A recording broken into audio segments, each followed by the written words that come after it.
Hi, Andrew Montic here. Taking a look at Leah's question. Leah wanted to know if there is an alternative to Britain leaving the European Union. Uh, First of all, I don't think so. And that doesn't mean that I support the Brexit, because I wanted them to stay in the European Union hardcore. I know it was heartbreaking for me watching, 20-somethings in England crying, devastated that their lives might get considerably harder over the next few decades. But at the point where it kind of came to this explosive head, I don't think there's any middle ground to be found, because Britain already had a commanding voice in the European Union, much like Germany and France. They stayed on the pound, one of the strongest currencies in the world. So it doesn't seem like there was any other way to compromise. I think it was going to come down to the showdown, this showdown referendum, and it did. But I do think, looking long term in future generations, I think voter education really actually could have played a bigger role.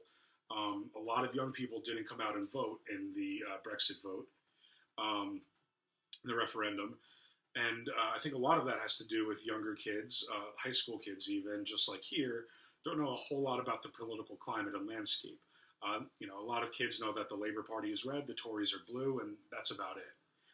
My first presidential election that I voted I voted the way my father voted, because that's what I knew. I didn't, really have the mental, say, capacity to kind of understand how things were affected by the decisions that I made.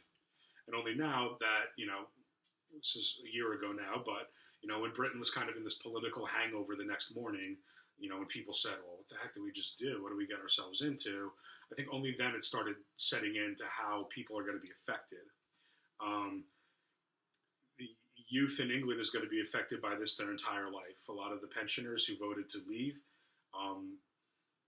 obviously they have a lot less time in general on this earth than the youth do.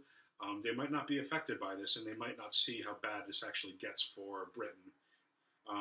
Voter education, I think it could have prevented it, but I don't think that a compromise could have been met to prevent the referendum from actually coming up. Hope that helps, and I'll see you next week.